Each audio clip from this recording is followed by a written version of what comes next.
Hey, kia ora koutou whānau, kia ora koutou whānau. Look who's here. Look who's with us. Hello. Look, he's here. He's It's here. me. The man is here. It's me. Prince Chewbacca. I'm doing this for weeks now, thinking all these names that have chew in front of them. He's not just here on Tuesday, but Wednesday as well, and Tuesday. Yeah, I don't think that's quite working. Hey man, how are you? Do you want to tell everyone your stories from today? I have had a day. My partner was supposed to be leaving for England this morning, and we arrived at the airport, and we're promptly told that we're actually late and the plane was leaving because they had changed the schedule without telling us 4 weeks ago. And I tell you, I must have spent about 4 hours on hold and in conversation with Flight Centre to try and get it sorted out. Conversation or screaming match? It's just, okay, look, I work customer service, right? I don't like yelling at frontline because I've been in that place, right? Yeah. But it is one thing to be dealing with someone in the front line, and it is another one to be dealing with someone who is not listening and is just going off a script and a flow chart. And I'm not the same thing, but I hear your pain on some level. No, I don't hear your pains because I'm going to give you a very minor example. My rubbish bin didn't get picked up this week, so it's a much more minor example. But I spoke to them. They said, and their first thing says, we'll get someone out there on the next available day. And I said, so does that mean next week when the collection day is supposed to be happening? They said, no, the next available day. And I said, are you aware that Friday is a public and Monday is a public? And they went, they're going to be doing collecting on the publics. And then about 2 hours later, I got an email saying, oh, yeah, sorry, we just realized it's a long weekend, so it'll be the next collection day. It's like, ugh. Yeah. But yours is worse. But it all worked out. I mean, you know, that's as I haven't shared your news. I've just said you had family business, so hanging out with the missus before she heads off for 6 weeks, sort of thing. So did it all work out? It was a good time. Yeah, look, it was the airline and Flight Centre blaming each other for 4 hours. The whole time though, we had an Air New Zealand employee at Dunedin Airport named Nicholas, who was like, hey, don't stress, we will get you there. They just need to work it out. Right. And he had reserved us seats. And he's like, they just need to see this path. Right. And after a couple of hours, he was just like, get them to call me. Oh, nice. And it was just like a Flight Centre going, oh, the Air New Zealand rep we're talking to says it can't happen and you won't be able to travel to the 30th. And I was like, okay, you're talking to an Air New Zealand rep? Here is the number for Nicholas at Dunedin Airport. Please call him. He has seen everything. And then once that happened, everything started moving. It is funny. It is funny how, and you know, people who won't speak to someone out of Indonesia or Bangladesh can come across as racist, right? Like, because they just won't do it because of the accent. But the reality is, you get so much better service with an in New Zealand in-person person, no matter what their ethnicity. And it does get frustrating sometimes when you hear them reading off the script, and you know that's all they're going to do and all they're going to read, and it's not their fault. It's actually like if it isn't, I don't know if yours was an offshore one, but if it is an offshore one, it's the company who's decided to save money and do it a different way. And, you know, to be honest, I'd rather pay an extra $10 for my Air New Zealand tickets to be able to talk to a Nicholas, you know, and who actually knows Dunedin and can understand the route and rather than the script. Like I said, some people will just go off, you know, xenophobic because the person's offshore and they're foreign. But the reality is if it's a local person who knows what you're going through, you tend to get better service. No, you're exactly right. The guys in the call center, they have to follow their script. They have to follow their flow chart. It is part of their contract. But in my circumstances, we had a guy who was a problem solver. That's what I try to be in my job of like, cool, this is the problem. This is how it needs to be solved. Sometimes I need someone to sign off on it. Yeah. But in this case, the one big takeaway from me as someone that travels reasonably often, or tries to at least, is if you are going to book international travel with multiple airlines and multiple steps, do not do it online with Flight Centre. Do it in a store. If I had called this, if we booked through the store would have done the running for us. Because we booked it online, they couldn't touch it. Yeah. So the other thing, the other lesson is I have an app, I think it's called Flight Finder 59 or something, and it tracks the flights real time. So actually when I'm looking at someone landing in Dunedin or taking off or whatever, or even if it's someone coming from Sydney to Auckland and Auckland to Dunedin, I Google, it's not Google, I search for their flight number and it tells me exactly where they are. If you had that app a couple ago, you would have been like, holy shit, what? Hang on, what's going on? No, the flight number was changed. Oh, okay. So like I'm real anal on this. I'm just like, what's your flight number? Check the itinerary. Yeah, it's cool. It's all on time. We even got a text at 5 o'clock in the morning from Air New Zealand going, hey, look, there's rain and hail forecast. There might be delays. Yeah. But that was just a standard message to all flights leaving Dunedin. Our flight number actually didn't exist. Right. So the flight that we were checking wasn't ever leaving. It was a different one. If anyone wants to know, Flight Trader 24 apparently is what it's called. It's I think it's a free app, and it just because every plane anywhere in the world has the ability to track it in real time. So that's what we do. All right. Hey, lots going on tonight.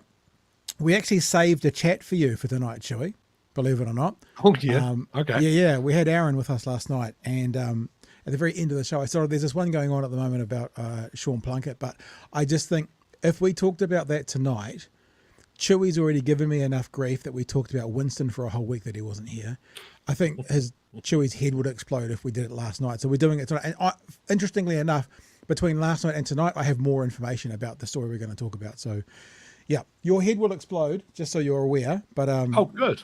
You know, we all want to rant, don't we? Don't we, chat? We all want to rant, and so we're looking forward to it tonight. Before we get into that, we say a huge thanks to our patrons. Thanks for being on board. Thanks for doing what you guys are doing. Also, just speaking of patrons and people who support us, I've told everybody, but I know that everyone doesn't watch every single time. But just to remind you all, the merch that got delayed because there was a miscommunication between the printer and the supplier of the gear is now in my garage.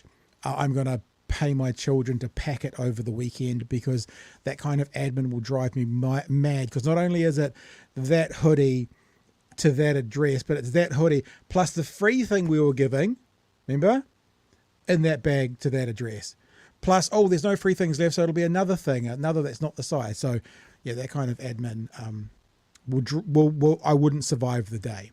So I'll pay my 17-year-old who loves organizing, and and that'll be out. Obviously, it'll probably have to go into the post on Tuesday because Mondays are public. But as soon as it can, it'll be up the first day after the weekend that we can get it on. Thank you to our patrons. Love you all to bits. Thank you for being a part of what we're doing. We appreciate you greatly, and we like you a lot. And, well, we like most of you. No, we like all of you. That dick that we didn't like, Chewy, he's left. So that's okay. He says in jest. So I'll tell you the other thing I'm doing this weekend, because, we've talked about this for a long time, but I pick up my EV on Tuesday. And I'm quite excited to be having an EV. And Chewy, I think we're going to have to go on a long road trip together in our EV. I'm going on a long road trip this weekend. You're going to Wanaka, aren't you? I'm going to the Warbirds over Wanaka air show because I'm a giant airplane nerd. And yeah, this will be, I guess, a real stress test because I've never taken it on a long distance trip on a public holiday. So if ever there is going to be something that shows the limitations of the New Zealand's charging network, that's going to be it. How many EVs are heading to Wanaka at the same time I am? Yeah, interesting point. So another job I've got for this weekend, and I'm going to put my 17-year-old onto it because I know she likes organizing, is when I come into my garage, my kids are quite predisposed to going slam with the doors into the metal pipe that runs up the side. So I've actually bought some like 5mm rubber, and we're going to wrap the pipe in the rubber. I thought, what's easier, to retrain my children not to hit the thing, or to protect it so when they do, I won't chip the paint off my my vehicle. So that's another job for the weekend. All right. You've been away for a bit. I mean, we've got plenty to talk about tonight. A couple of good videos. We've got to talk about, we are talking about Winston tonight, actually. So we are talking, so you'll have a chance to have a crack at him if you want. And we're talking about tax cuts, and we're talking about Karen as well. So let's just get into it, shall we?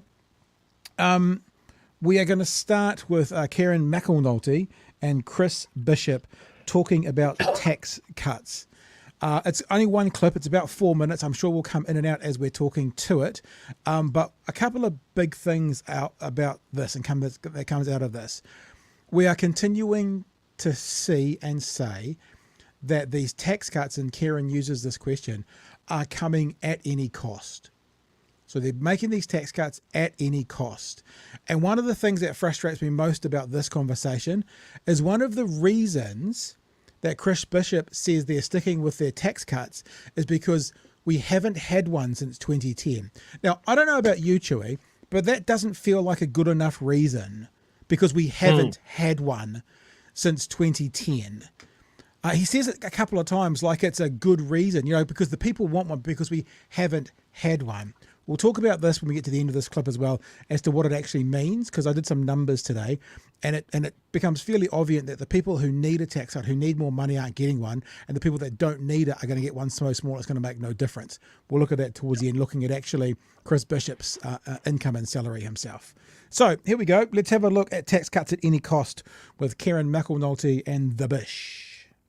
Chris, I'll start with you. I mean, no surplus for the next 4 years. The economy is a bit depressed. And we heard from economist Shambil Ekawab. He described the government strategy as a pamphlet, light on details, high on electioneering. Your government was caught flat-footed. What do you say to that? Well, the budget policy statement is a short document by definition. The full details get released at the end of May when the budget comes out. Well, look, we've inherited a very set of tricky economic circumstances. So in those tricky circumstances economically, what we thought would be the best thing to do, Chewy, is to basically give $3 billion out of that tricky situation back to landlords. And you weren't here last night, but there was news last night that the government is short of revenue, $2.8 billion per year. $13.9 billion over the next 5 years. So they're short of revenue for their projections of $2.8 billion, but they're still going with their tax cuts that are giving landlords $2.9 billion. There's a strange offset. I don't know how that could work together in a better way, but That's so weird. It's weird, eh? Isn't that totally weird? It's like one of those memes that's like, help me balance my budget. Yeah. I'm not cutting out this spending $11,000 on candles, but if you could help me balance my budget, that'd be great. Like, have they got to the point where they have to admit that they're borrowing to fund these tax cuts yet? No, they say they're absolutely not. They say they're able to do it without borrowing. It's coming. I can feel it though. Yeah, we'll see what happens in the budget. We'll see what happens. A big increase in spending over the last 6 years, 84%. Debt is high. Inflation is high. Yep. What caused big that? Increase? Because I thought you said pause that. Yeah, COVID. Debt is high. It's actually not high compared to the rest of the world, 20%. Yep. But higher than it was. It's like I've probably told this story before. I had a builder to build a deck for me when I was in Auckland, and he said to me, do you want hardwood or softwood? And I went, well, what's the difference? And he goes, hardwood's much more expensive. And I went, okay, well, we'll do the softwood if you think it's okay. He goes, yeah, it'll be fine. Get to the end of the job, about an $8,000 build. And at that point, he told me it would have been $500 more for the hardwood. That was the point he told me. So I'm very keen, and I learned a lesson with that, which is when someone says it's much more expensive, I'll go, how much more? Like, what is the number? Because these guys will do that. They'll say it's a big waste of money because it's $33 million. They don't tell you it might be out of $1 billion. They don't give you the enough information to contextualize it for whether that's big or little. And so lots of debt. Yeah, okay, more than people who have a mortgage, but compared to the rest of the world, actually really, really good. Yeah. So we've got to always contextualize these context. Things. Nobody asks for the context. And then so they're able to run with this thing of like, debt is high. Yeah. Cool. Well, then what the fuck? Show us how. How is it high? Is it high per capita? Is it high versus our GDP? Is it high compared to other countries? Like explain yourself. And if it is high, we should be doing everything we can to pay it down. And one of the ways you could get an extra $2.9 billion a year to pay it down is not do tax cuts to landlords. Yeah, absolutely. We'll keep going, eh? And of course, New Zealanders don't have a lot to show for that. And of course, low growth as well. So we got those December GDP numbers out. So then why would you last offer week. tax cuts? Great question. But, well, a couple of reasons. Firstly, New Zealanders have not had a tax cut since 2010. Number one reason off the bat. Yeah, like it's not whether it's good or bad, it's positive or negative, it's inflationary, it's uninflationary, just because we haven't had one for a while. That's his go-to answer. Answer number one. And we think that's time they get tax relief and get help with the cost of living. And secondly, it is possible to do that at the same time as moving resources from the back office to the front line. We also campaigned on it, and we intend to deliver on it. So we are. That's actually true. Actually, to a level that's pig-headed, they won't not do it because they said they would, right? And that's actually true. One of the reasons they're doing it is because they said they would. And they know that if they don't do what they said they would come next election, they've lost all credibility. I mean, anyone with an ounce of sense would say they've lost credibility already, but this is one of the things. We said we'd do it, and now we're stuck in a cycle that we have to, even if every economist in New Zealand says it's the wrong thing to do, Chewy. These guys, the party of numbers, the party of business. Like, I'm being asked in the chat, am I going to donate my tax cut? What did we work it out for the average wage? Was it less than $17? Single figures. Fortnight, yeah, single figures like that per week. I already donate where I can. So yeah, look, this is the path of that argument. If you don't want it, are you going to donate it? I tell you where that path goes to, is that if people want to be altruistic, they can be. It's no place of the government to do so. Like, social services should be funded by generous souls. And guess what happens when that turns around? They don't get any money. Yeah. Okay, so what I'm saying is, I don't want a tax cut. I want the things that keep this society humming to be paid for. I'm talking about government departments being accurately staffed. I'm talking about teachers, nurses, police being accurately paid and resourced. You notice those things more than I'm going to notice $17 maybe every fortnight, but my bus fares have gone up more than that. Yeah, and I mean, think about we'll do this at the end, right? At the end of this clip, I'll give out the numbers, but think about all the people who are getting $5 or less per week. It's not going to help them. I don't care. Every single dollar helps. No. People aren't out $3 a week. Their budgets aren't, oh my gosh, if only I had another $3. But collectively, those million people at $3 a week, that could do something to the economy. How many hips is that? $3 million a week from a million people not getting their $3. For the person getting $3, doesn't do anything. Combined, the whole put it into the storehouse idea, that's the whole point. I can remember doing this, maybe it was 2010 because I was working at ZB at the time, figuring out that I was going to get $10 a week, and that meant $1 billion back to the people out of the government coffers. And I said then, and I'll say it again now, $10 a week, lovely, fine, nice to have, but $1 billion a year for the economy, for the hips, for the retired people, for the teachers, for the nurses, it's a much better use of the money, in my opinion. So the follow-up question from the same viewer, like night follows day, is, are you okay borrowing for that then, Chewy? No, I'm not. I've been very clear on this for quite a few months now. It's not about borrowing money. It's about looking at the people that are hoarding money, who are paying a lower comparative tax rate to me. They're paying, we know this. The investigation's been done, the evidence presented, that the richest of us are paying less than 9% tax. That is not right. If we fix that, then suddenly, oh shit, nurses are getting a pay rise, teachers are getting a pay rise, roads are getting fixed. Like this is a remarkable amount of money. Yeah. But everyone's too scared to tackle that problem. And we're not talking about people that earn a good wage. We're talking about the ultra wealthy. Yeah. 300 families. That's it. All right. We'll see That's if where these the money lads, is. what else these lads have got to say. Absolutely going to deliver tax relief in the budget, and people will see the details in a couple of months. Kieran, you're listening to this. Is now the right time for tax cuts, given economists have warned not to give tax cuts at this stage?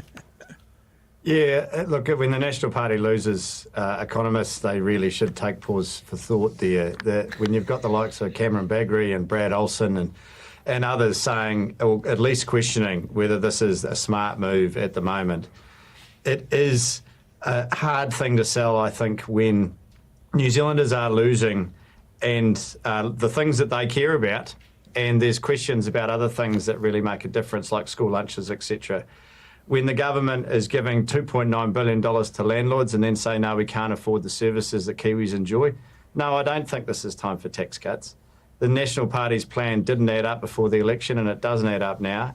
And I think the most telling thing about the release of the policy statement was that the allowance that every finance minister leading up to a budget has announced at this point wasn't announced yesterday. Something's not right. Someone doesn't agree with someone else. And so Nicola couldn't do what is the convention and release what the allowance is for the budget. So it's actually not good enough. It's not good enough to say, oh, well, it'll be below this point.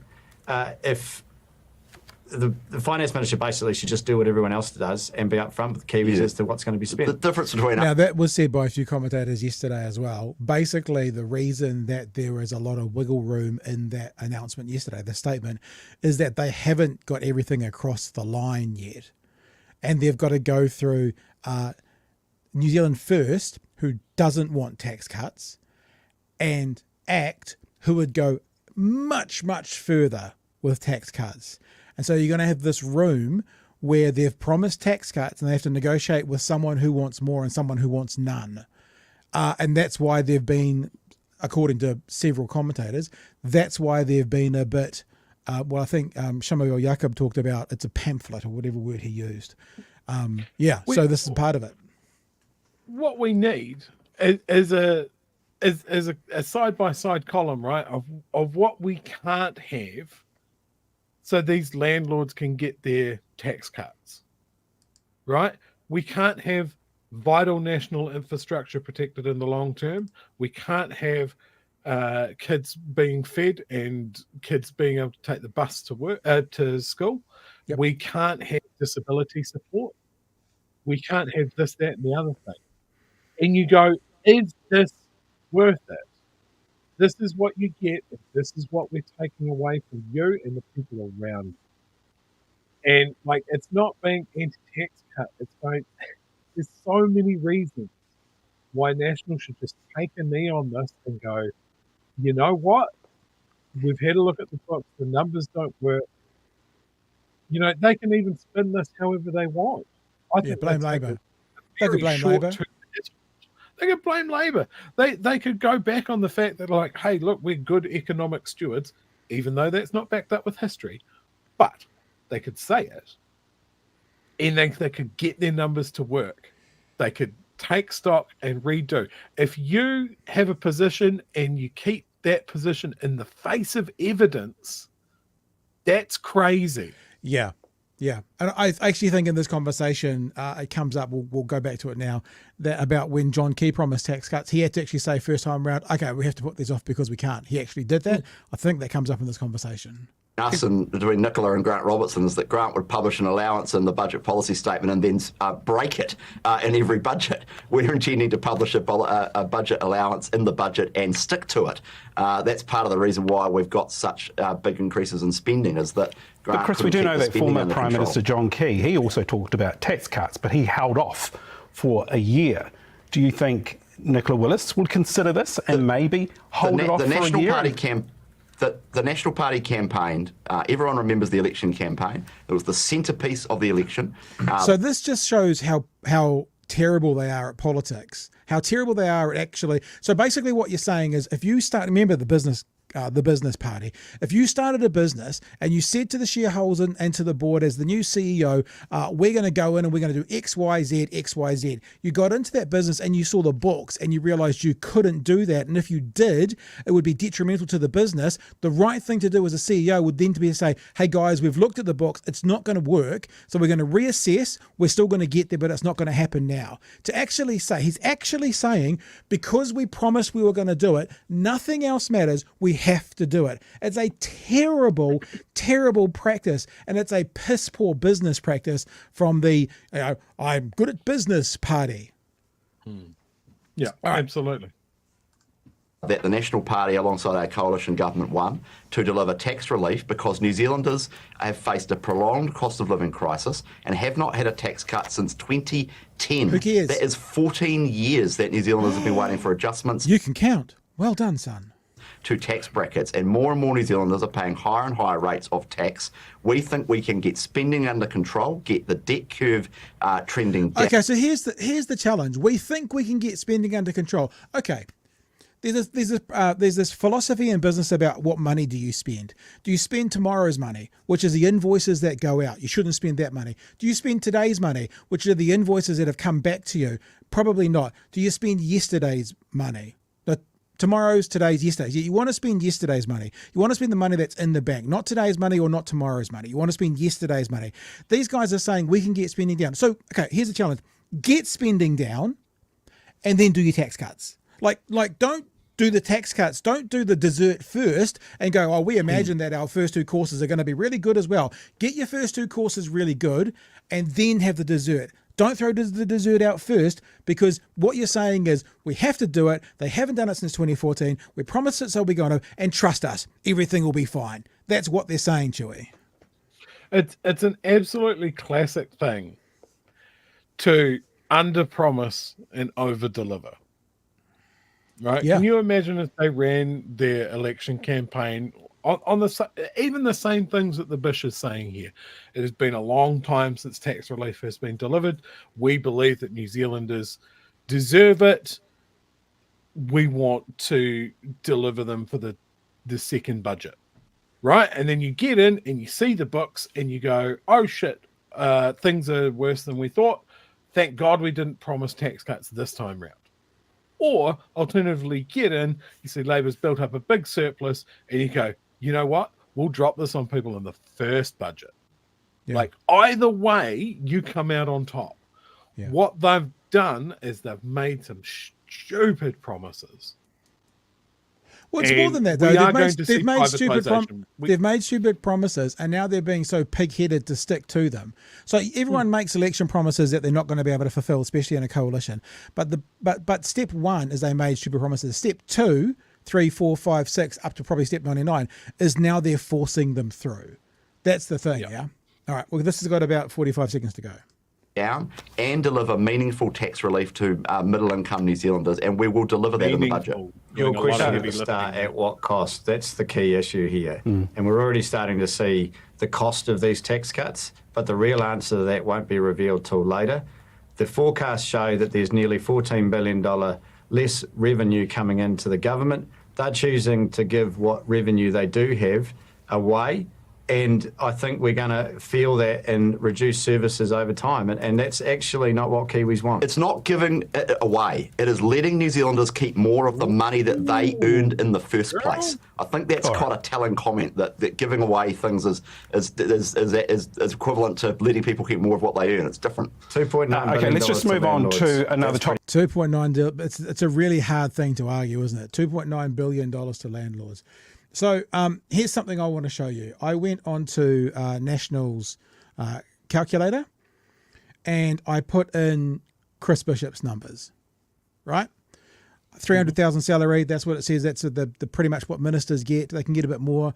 I did a bit of research. I could be wrong, but I said he had one child. I saw on his Wikipedia he's had a son recently.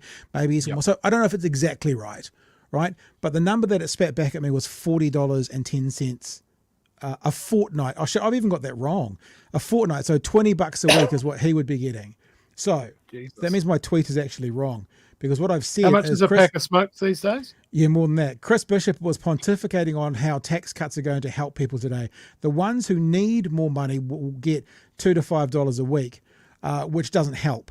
Bishop will go from about $5,770 per week, and this number's wrong because I read it as a week, to what it should be is $5,790 a week, which he doesn't need. What's this all about again? So the ones who need it are getting something that won't help, and the ones that don't need it are getting something they don't need. What the fuck is this all about? Like, what is this all about when they're telling us we're not going to be back in surplus now till 2028 at the same time as giving away all this money in tax cuts? This is where you blow your valves, Chewie. It's fucking dumb. Yeah, like, I think you've absolutely nailed it. It's not helping anyone. It's literally not helping anybody. Yeah. Like, he can't even get an extra pack of smokes per week. Mind you, he's probably got mates rates in that area, wouldn't you think? This has still got a garage full from when he was a lobbyist. Yeah. I mean, is anybody out there really saying that this is going to make a meaningful change in their life? Well, that's what they keep saying. This is something people need and want. Certainly, if you have children under the age of 18, things are going to be dramatically worse. You're paying more for their bus fee. You're paying more for their early childhood education.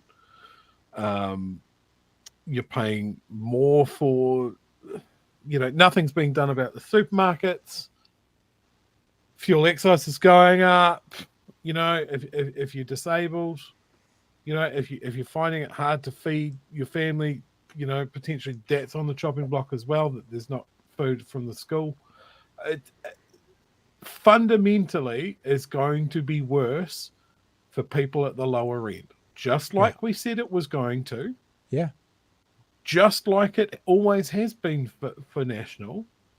And the people that are at the top of the list, the front of the line with their plates out, are fucking landlords, property owners, the property owning class. So all of this talk, and we singled it out in the run up to the election, all of this talk about everyday hardworking New Zealanders, middle income and wage earners, this is all bullshit. It was bullshit from the start. It's bullshit now. And they're going to hammer that line. And the question I have for anybody that voted for National, based on that, are you happy with your $2 to $4? Or are you someone that is stacking up rental properties? So actually, yeah, you are pretty happy. But it's certain that's not the majority of New Zealanders. That's not an everyday hard work. Like I can understand it, everyday hard working New Zealander having a rental property. That's fine. We're not talking about you.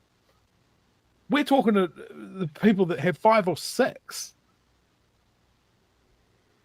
It's not fixing anything. It is like the cigarette thing. Who asked for this? Yeah. We have problems with housing in this country. We have problems with inflation in this country. We don't have a cost of living crisis. We have a corporate greed crisis. The supermarkets, their profit margins are still nice and fat. All of these international companies that we have to buy our shit from, their profit margins, their ledger books are nice and fucking fat. They're not doing it hard, but we are, and nobody's coming in to bat for us. Yes, very true. And I feel that this conversation will be one that goes on through the months and years to come. A couple of super chats that have come in. Thank you, Peter. $5 super chat. Next stop is asset sales if they continue in this direction. Well, this is it. The right, I've said this a dozen times over the last 3 weeks. The right tell you that government is broken. They then get elected. They then pass policy that breaks government. They then step back and go, see, we told you it was broken, even though they just broke it. They then look for a solution in asset sales and privatisation. This is the playbook. This is absolutely the playbook.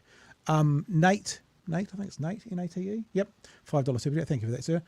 Letting landlords keep more of the money their tenants earned in the first place. So that's an interesting point as well. When Chris Bishop went off about, giving away the money, not giving away their money, they're going to keep it. It's like, yeah, for landlords, They're keeping the money that their tenants have earned. So it's an interesting point to put out there, and thank you for the super chat, Nate. Right. Anything else you want to get to on that before we go on to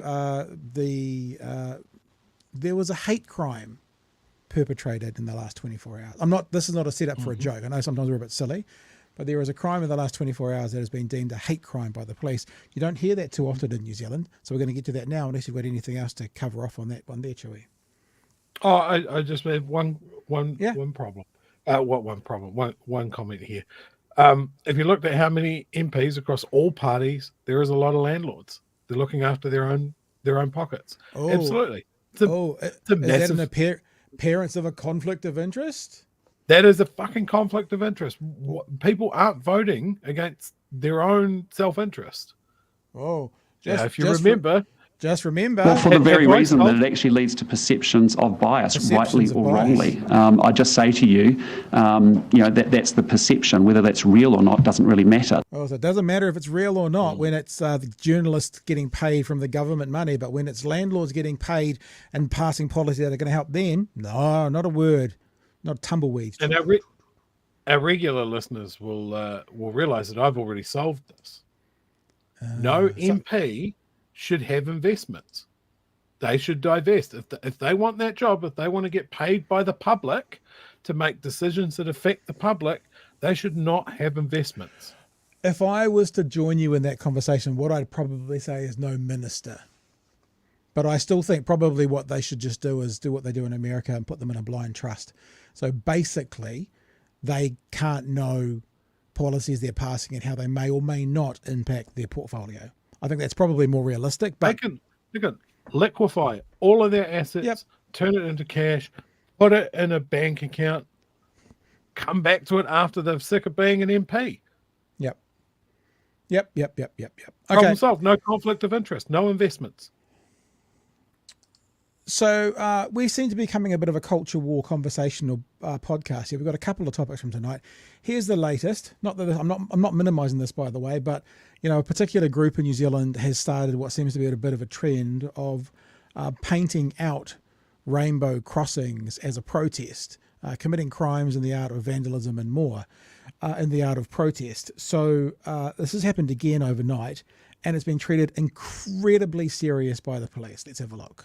2 years ago, the first licks of paint on Auckland's first rainbow crossing. Where else but K Road? A street that's come to represent the city's diversity. But early this morning, all that colour was painted over by vandals. Why the there is red paint on the floor on K Road? It's just really sad. Yeah, I think it's pretty crap, actually.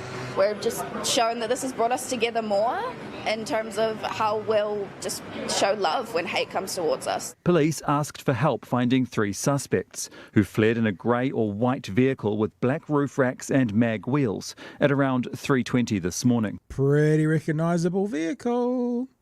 And the police have deemed this a hate crime. So some big troubles coming some ways. Leaving their footprints in the wet paint. If you're going to do it, show your face. What the vandals tried to cover up here is an image of the Progress Pride flag, a more recent design intended to place greater emphasis on inclusion and diversity. And this is seen as an attack on the heart of those values. The black and brown stripes, for example, represent rainbow people of colour, while pink, light blue and white acknowledge the transgender community. I think that this represents a tiny, angry, sad minority.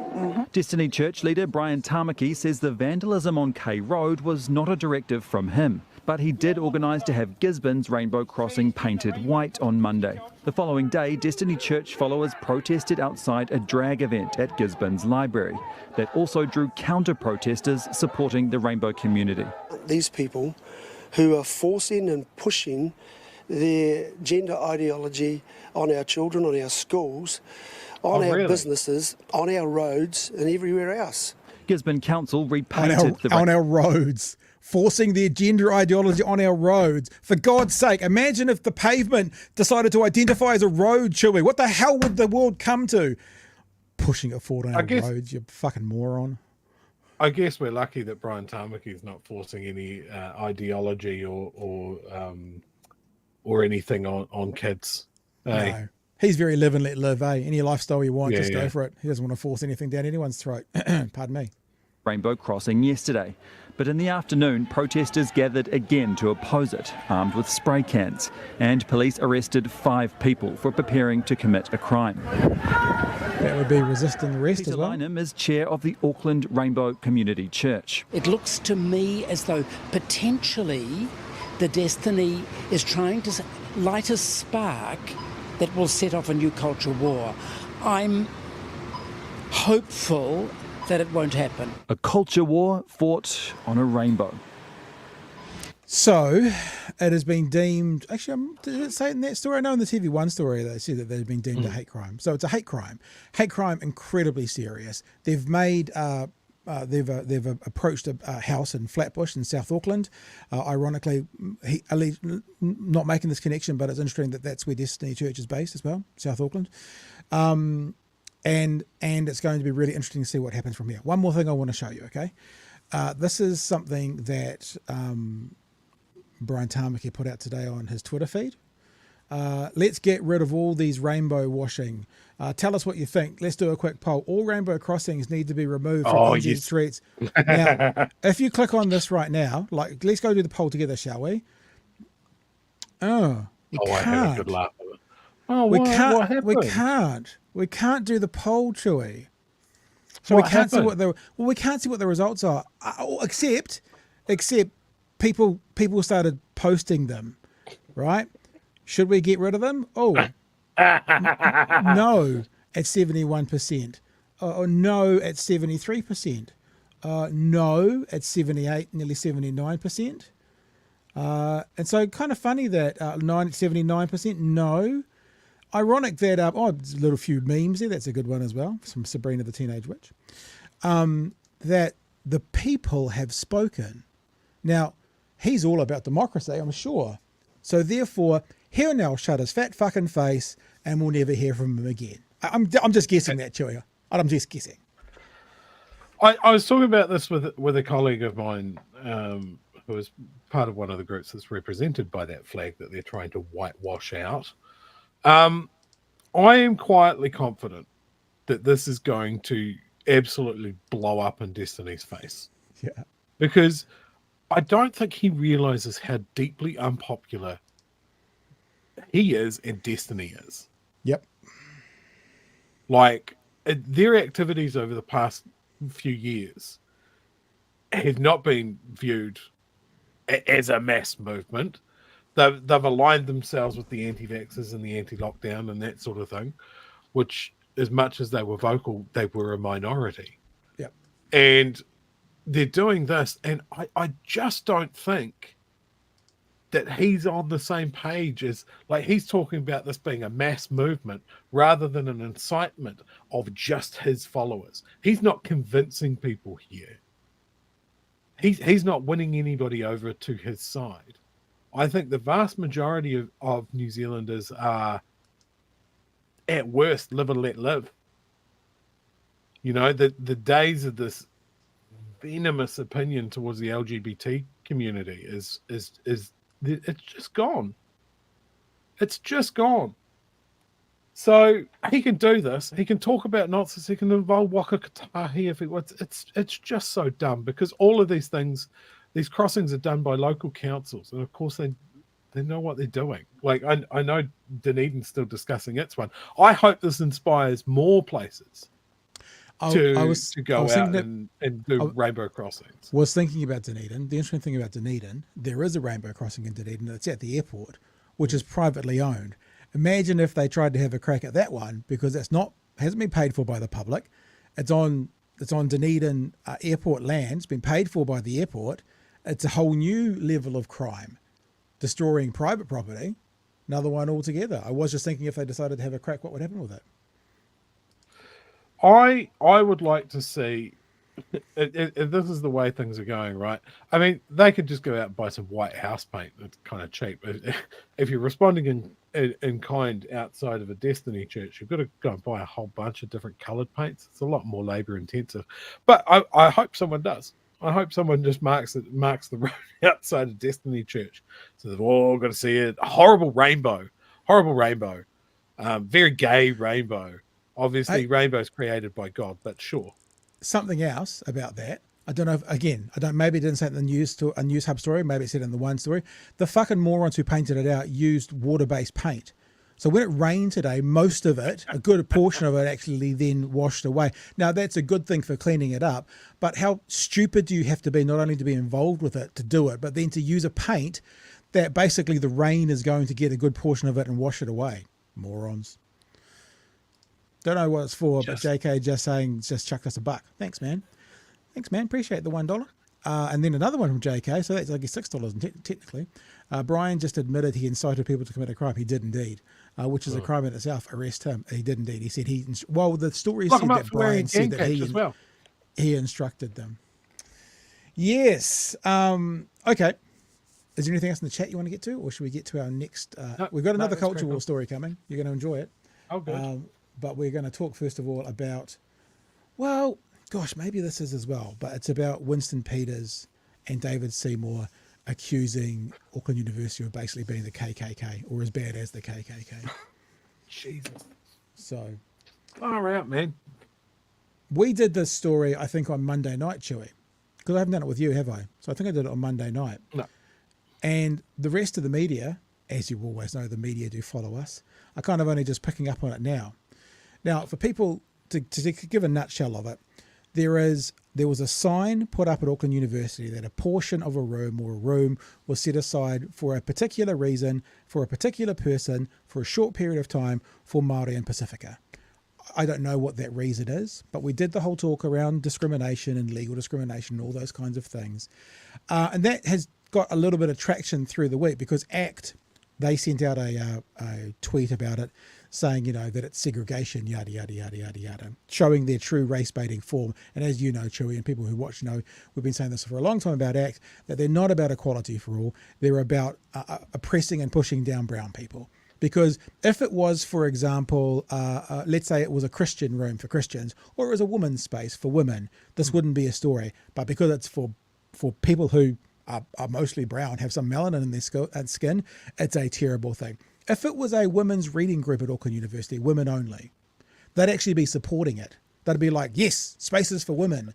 But because it's spaces for Māori and Pacifica, they jump up and down about it. And that just goes to show, that's evidence, in my opinion, for the race baiting that they do. You look like you're about to say something. Do you want to say something before we play it? As an atheist, Pat, yeah, I get furious, just unhinged, crazy, gnashing the teeth.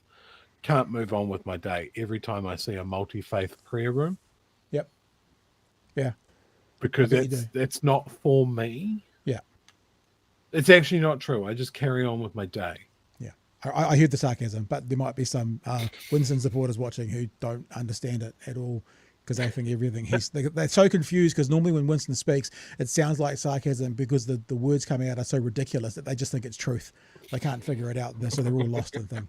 So this was actually really interesting, Chewy. And as people know, we overtly spell out where we sit in politics, but we also congratulate when we congratulate. Erica Stanford does a pretty damn good job here of not giving any credit to Winston or David Seymour. I'll say something else as well. From a political point of view, from a messaging point of view, she spins this really, really, really well. When she gets asked about this room for access only to Māori and Pacifica, and she turns it into education achievements. It's actually slick. It's pretty clever politics, and I actually think she's done pretty well, and even Willie acknowledges that, not supporting the bullshit coming from their coalition partners. Let's have a listen to the conversation had this morning on the AM show. Can we move on to a sign that was put at an Auckland University, a part of the University of Auckland, and that just said the space is for Māori and Pacifica students. Erica, Minister, I'd like your thoughts on this, because your Deputy Prime Minister, your fellow Cabinet colleague, has come out and said that this is comparable to the KKK. Is it? Oh, look, my view on this, and excuse me holding my ear, I'm having some technical difficulties. And by the way, you can call me Erica. Look, my view on this is the problem is not with the Māori space at Auckland University. The problem is with the fact that there's not enough Māori to fill it, quite frankly.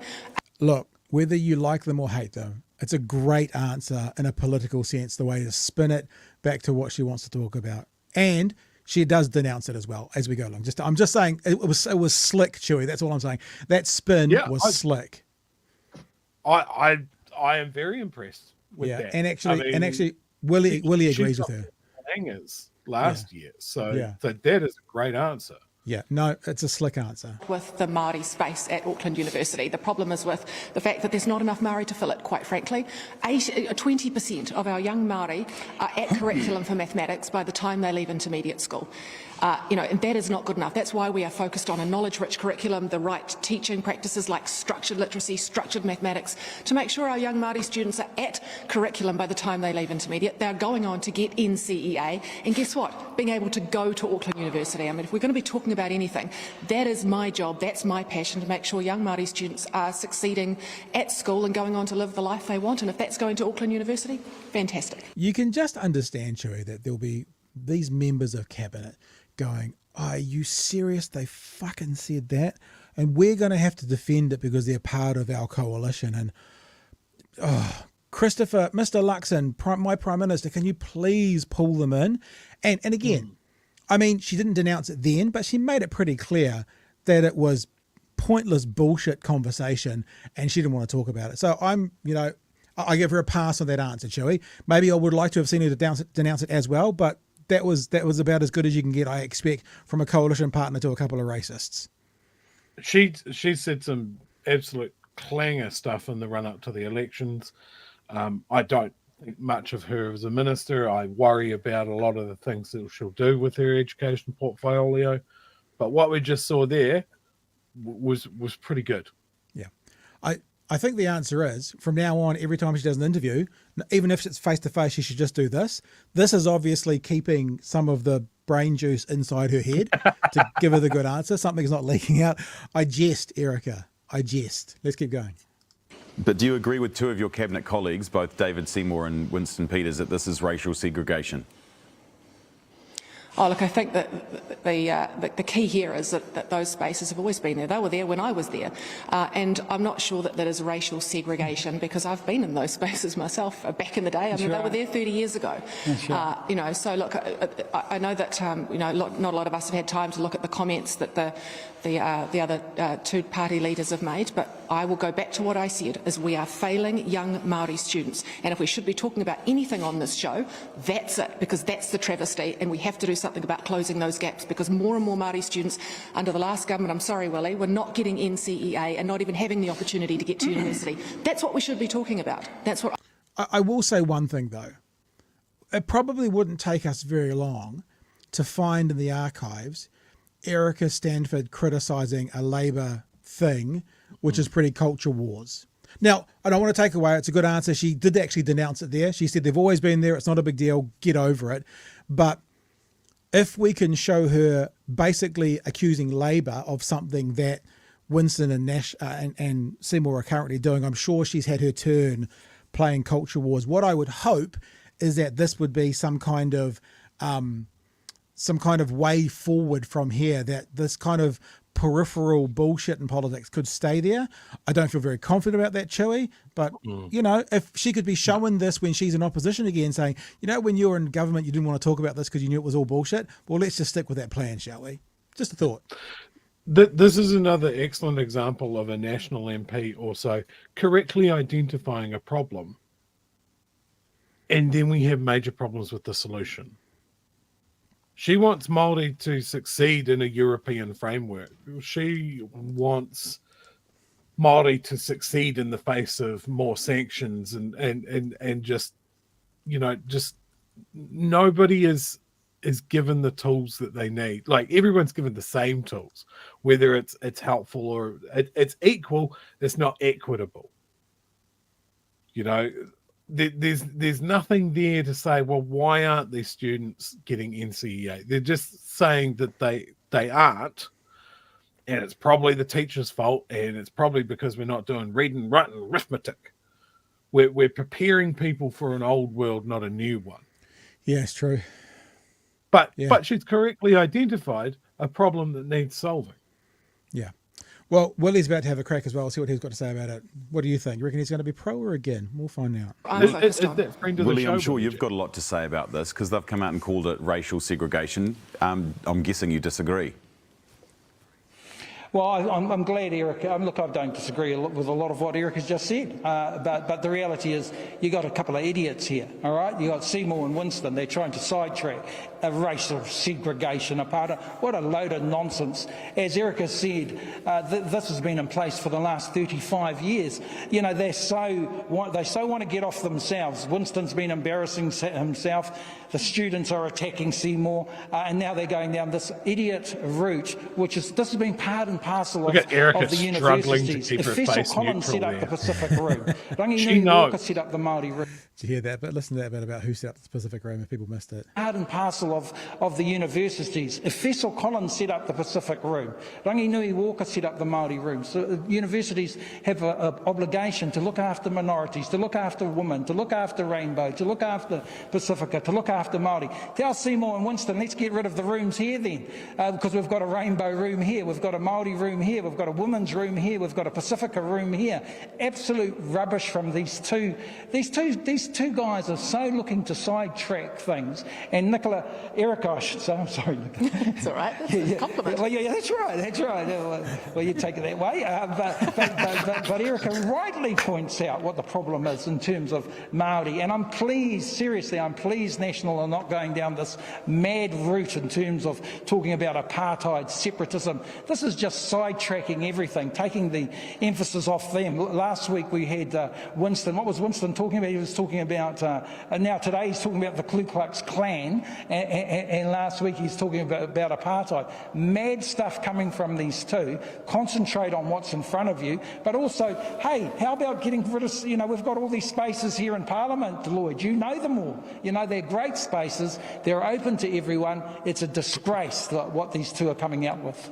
There you go. So we're pretty clear where he was, and he obviously was saying he's glad that National's not jumping in the same waka, for want of a better word, as their components. But there are people in the chat saying that Seymour Luxon did condone it. I think Luxon said that there's no place for racial segregation, but I don't know if he specifically said yes to Winston and David's perspective. So, and obvious, yeah. So I thought it was a pretty good response from Erica. Maybe didn't go as far as it could have been by absolutely denouncing it, but basically said it didn't matter. It was she didn't use the word culture wars. It was offer, and she gave a pretty good response. And obviously Willie was just like, these two are morons. Any thoughts? I do like it when two politicians on opposite sides kind of agree with each other. I did find that interaction really, really interesting when Willie was going off on Seymour and Winston, and I really did see Erica struggling to keep her face neutral because you thought she was on side of them. I think she agrees with them, yeah. But she can't be seen to agree with him too much because they're in coalition. I think it's this whole thing of like if Māori are having poor education outcomes in our current system, we need to look at something that works for them. I did see a comment pop up here. Education outcomes for students in kura kaupapa are higher than for mainstreamed Māori. It shows that what works for Māori is not the European model. Now that shouldn't be revolutionary. That shouldn't be a revelation. That should make sense, and it's doing it in a way where we're preparing students for the world that they're going to inhabit. Yeah, you need to bridge that gap rather than just go, oh well, everybody's got the same starting point, and that starting point is now we're going to ignore everything else. But yeah, I think for everything that we're saying about Erica, we still need to focus on the fact that some of the ideas that National have around education are dangerous. Yeah. Finally, just on this thing as well, because don't get it twisted, whānau, we're not giving Luxon a pass, because remember, as we've been saying, probably originally from Bomber for quite a long time, that if Luxon opens the door to Winston Peters and to David Seymour, which he did, then anything that breaks, Luxon is responsible for. So even though he might have somewhat said a sort of right thing around this or not, it doesn't actually matter, because he opened the door for these two to have these conversations. So whatever breaks, he owns, right? And so wherever we sit versus you sit exactly on what you think he should have or did or didn't say, if it's breaking because of those two, he owns it. Because I care with a $5 super chat, thank you for that. Sadly, our country is turning into a US-style politics, and dickheads like Seymour and Tamaki are trying to drive that wedge. Thank you for the super chat. And also, Gold says, phew, only 60 minutes into the 90-minute hour. Hashtag lately with Gold. So much show left for you to experience. Well, we do actually. The next part's going to be the foo-foo valve time for you, I think. But anyway, you go, on that comment about driving a wedge, people are trying to drive a wedge. We need to rally around the people that they're trying to split off. Whether that be the Māori and Pacific community, whether that be the LGBT community, whatever it is, we need to rally behind those people and say, these aren't our values. This is not what we stand for. Yep. Be visible. Be vocal.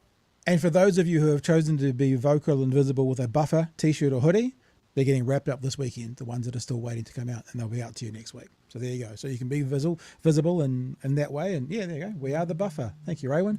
And when we do bring back the next round of merch, we will be including another buffer top. It'll be a different colour. That's how we're going to do it. So stay tuned for that. All right, Chewy. I'm not quite sure how to do this. I'm quite looking forward to it, though. Do I start? You just pull the pin and throw the grenade, mate. But do I start with the apology and then show what he was apologising for, or do I start with what he said and then play the apology? Oh, I think I know what this is. I'm using my context clues. Are we talking about Oliver again? Yeah. Oh yes, this is a spicy one. Now, let me say one thing before we start. I put a tweet out today with the comments that Karen Plunket made earlier this week, which he's had to apologise profusely for because it split the right. And there was a couple of people who went, are you really sure you should be putting this out there? Is this going to do more harm than good? I acknowledge those people and those thoughts. No one actually told me it would, but I acknowledge it, because what you're about to hear when it comes to, I guess you'd call it ableism, or just basically revolting.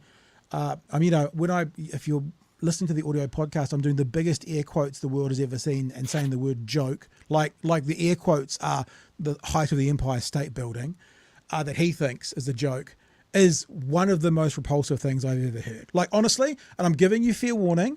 And so what I don't want to have is people go, oh, that came out of the blue and you played that and I was offended. And if you're sensitive to being offended by someone shitting on disabled people, especially disabled children, maybe we'll see you on Tuesday, right? Fair warning. You might think that's a bit dramatic, but I'll give you a hint up. The first response, I heard someone said something like, I hadn't paid much attention to this, or I didn't think it was that bad until I heard it. So, people have been saying it's that revolting. I think that's enough of a preamble to kind of go, if it's not you, then go away. Love you, but go away. All right. I think we'll start with the comment. Okay, let's start with the comment. So this is Oliver Karen on a show earlier this week, referring to. I'll just play it, shall I? I'll just play it, and you'll get it. Here we go. This is the comment he made. Fair warning. Bloody iwi ticket clippers this morning, and now I'm thinking maybe I'm not. Maybe my heart's warming to the little flipper guys. The Maoris one up off the west coast, though, they are like the Down syndrome kids of marine mammals. They're crossbred, and they deserve to die. Not Downs people. Don't start that. I'll be in big trouble. They're crossbred. They're the Down syndrome children of the marine world, and they deserve to die. I told you. I warned you. I can see your face, Chewy. I gave fair warning. Because it's very clear that some people have connected the "and they deserve to die" to this part of the statement about the Downs children. So, I told you it was bad. Like I told you it was bad. But Chewy, you haven't heard that before, obviously. Your first reaction? I've seen it written. It hits different when you hear it. Yeah. Yeah. Yeah. And when you realize that he knew what he just said. Yeah. Yeah. What an idiot. What an asshole. Look at the chat. The fuck. What did I just hear? What the fuck? Fucking hell. Mask off. That's a very good point. It needs to be cancelled and banned. And then someone sounds like AI. I don't think so. In fact, there are those people who are coming out and defending him, and you'll be surprised. This was on my Twitter feed, this one from obviously a fake account, but there wasn't a lot of defense. But the defense that there was went straight to, guess what? The anti-vaxxer movement. Get over it, Pat. Was a bad joke, a really bad one, but shit happens. He doesn't mean it. I'm sure you were one of the ones telling the unvaxxed they should die. That's where his defense comes from. Well, no. That's where his defense comes from. That never happened. No, never happened. So that was what actually happened. I'll tell you what happened in my week. I saw the video because, unfortunately, because I do this for you lovely people, his videos pop up in my algorithms because I researched them and now they do. And I saw this video pop up, and I'll show you what it is before I play it. This video pop up here. Karen Plunket apologises for comments made on Monday morning's breakfast show. And I thought, oh, what's that all about? And so I played it. I didn't know what the context was.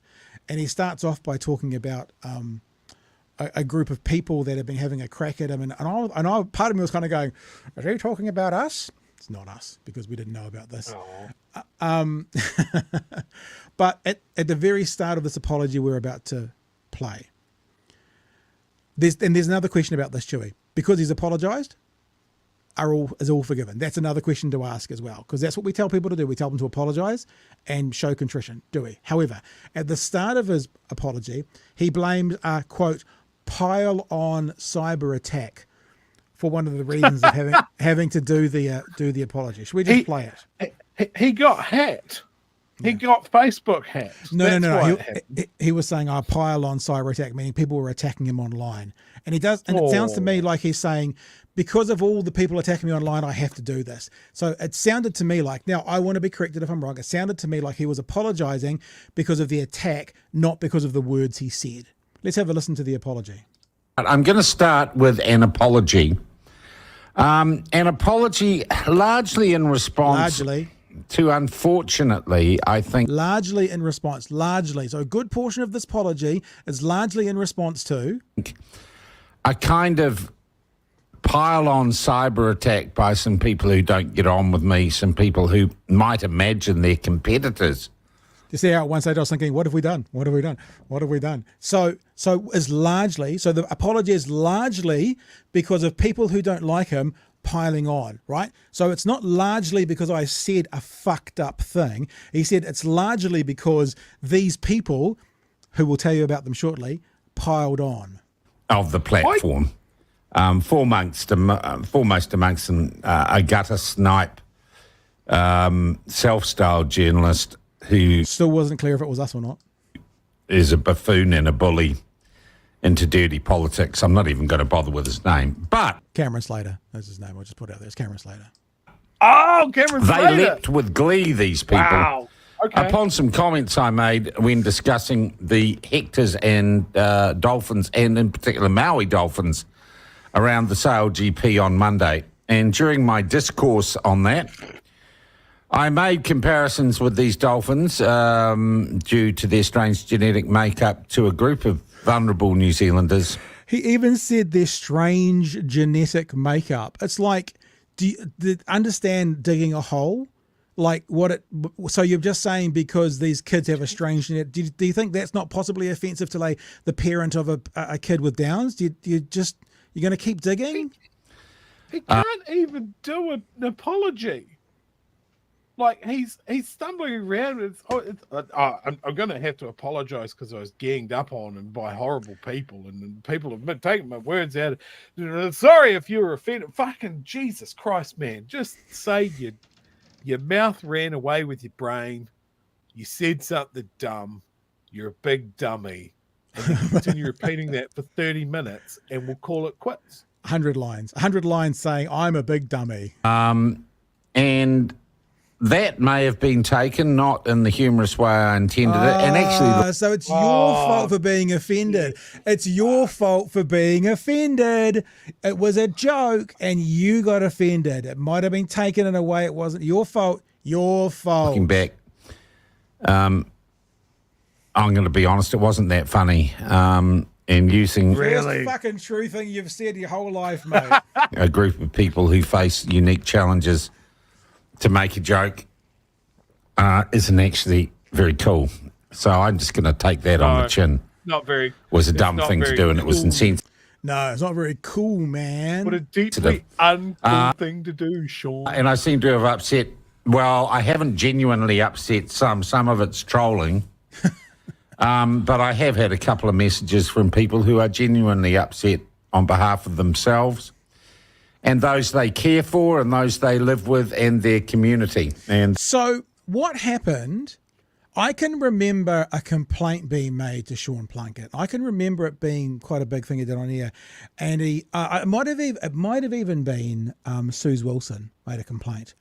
And they made a big, massive thing about we don't care if we offend people, and let's put it in the we'll file it away in the department for our complaints. And they threw it in the bin. They've made such a big look at me, big tough white man. I don't need to apologise. What I say is what I mean. And all of a sudden, it's all changed. Now, why is it changed? I mean, I struggle to believe within this apology that it's genuine, because he's not apologising. He's blaming every other person and kind of going, but They made too much of us, but I did contribute somewhat to the words coming out of my mouth. What's to do? And I wonder if it's got something to do with, now this is completely conjecture, something to do with funders, something to do with advertisers. Remember, he got very angry at Magic, who bowed to the advertisers when he lost his job. That's what he claimed, at least anyway. Because if it's one or two complaints, the amount of flagellation, if that's the right word, when you hit yourself with a thing, that he's putting himself through sort of at the moment doesn't seem quite right. There's something more to this. There's something else going on here. I'm not sure what it is, but this is more than just one or two people were upset with me that I trust. It's more than that. We'll just get to the end of this. I'm sorry to drag it out. That is the Downs community. And I did not intend, though I absolutely accept I did cause harm and distress. It may not have been my intention. That was certainly the outcome, and it was insensitive of me, and I will not do it again. And I am sincerely sorry for any distress I might have caused. If you are dealing with rare challenges like that in your life or someone else's life, you hardly need a smart-ass shock jock. Basically making things more difficult for you or increasing the possibility of prejudice against you. Okay, Howard Stern. And I am sincerely sorry if I did so. Please accept my apologies.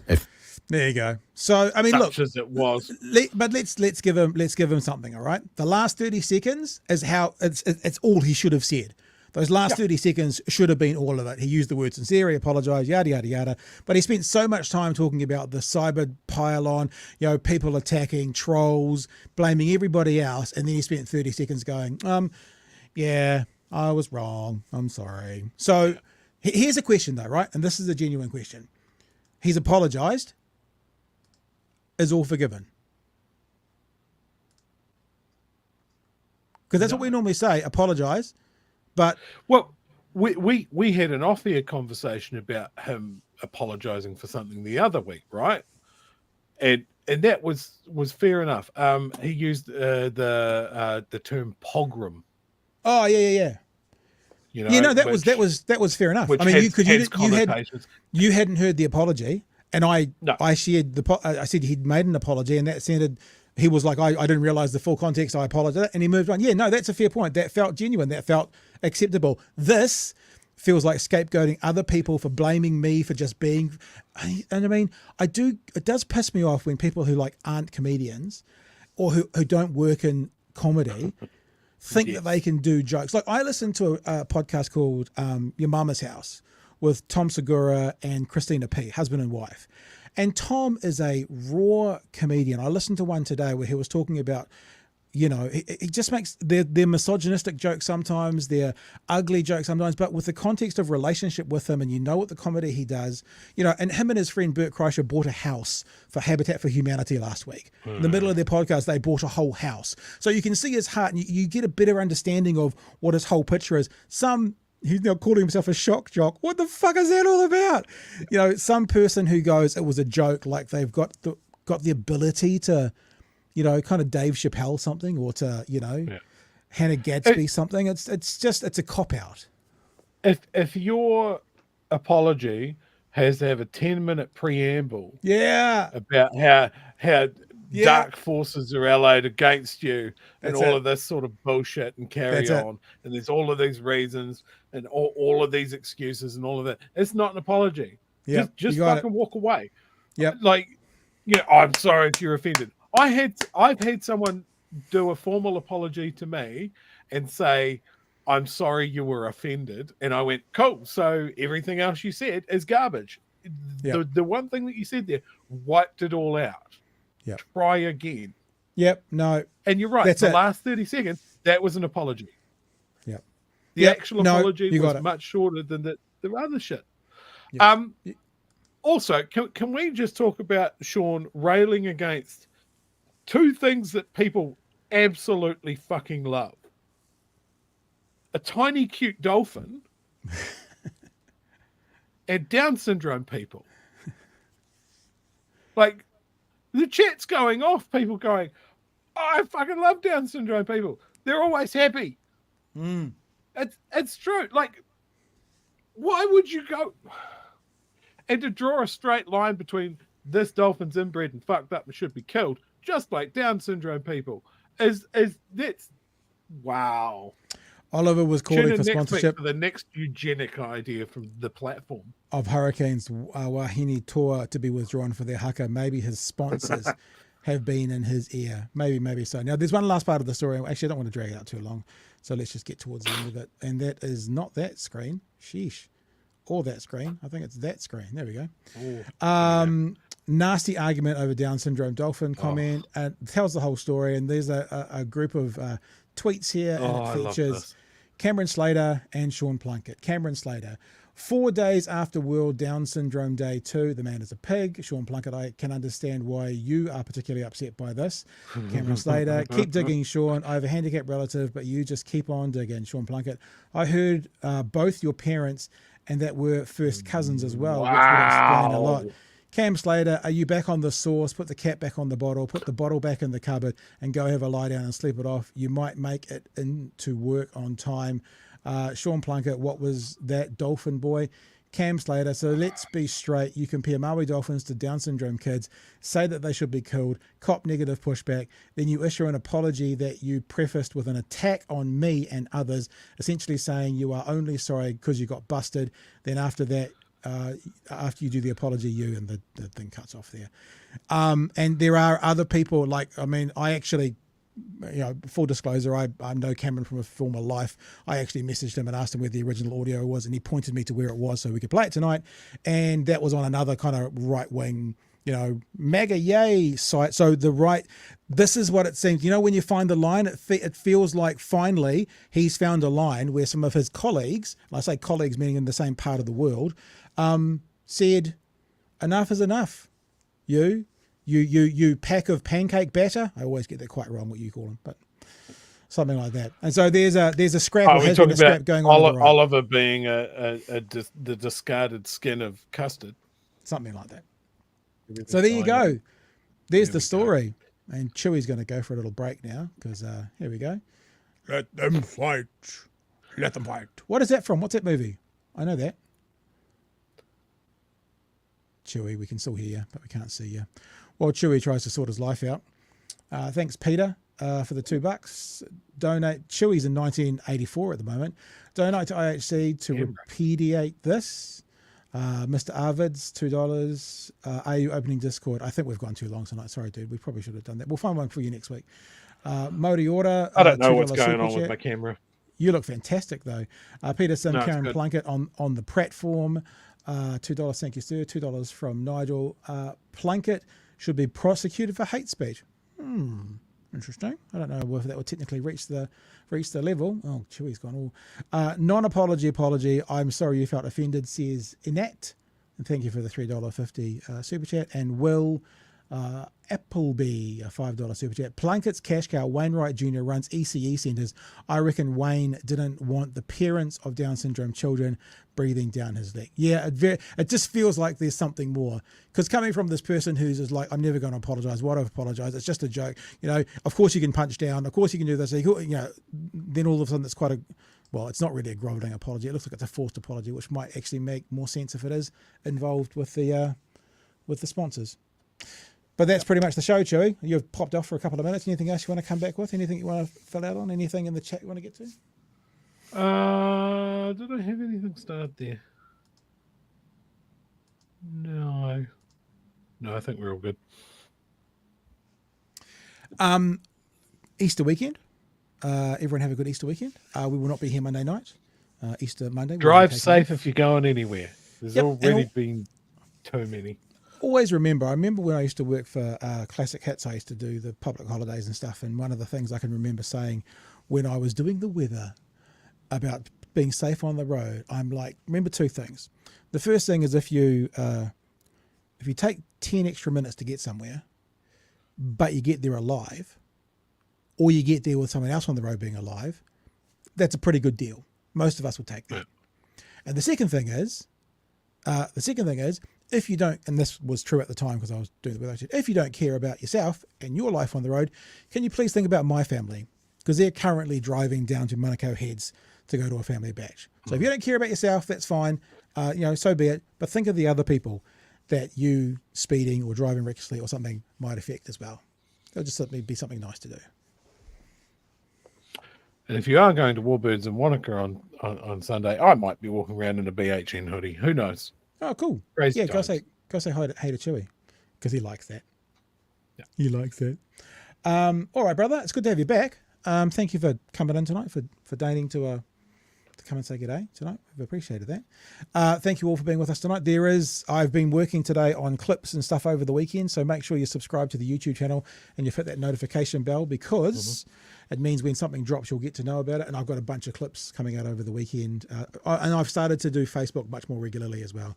So what goes up on YouTube also goes up on Facebook, and engage with the stuff. You know, through Easter, everyone will be bored and have nothing to do. So share our stuff around, follow us on Twitter, and we'll have it's perfect for if like me, when you're trying to share BHN content to people and you go, hey man, you got to check out this hour-and-a-half show that we did. And people go, yeah, I haven't got time for an hour and a half. Those little clips are perfect. Yeah. Thanks, guys. Thanks for the week. Thanks to all of our people who jumped in and stepped in for the past week and a half as well, on and off, while Chewy was doing various things. Enjoy Warbirds, Chewy, and anyone else who's going there as well. I am going to be cleaning up my house this weekend. I've got my children booked in, and I'm going to be packing merch. Well, I'm not going to be packing merch. I'm going to make my 17-year-old do it because she likes organising because she's a sadist. I don't know how she does it, but she's better at it than I am. And I will be getting my garage ready, and I'm looking forward to seeing you all back here, bringing a friend on Tuesday night for our next live episode of Big Hero News. Stay safe, everybody. Catch you Tuesday. Happy Easter. Hooroo. Cheers, fam.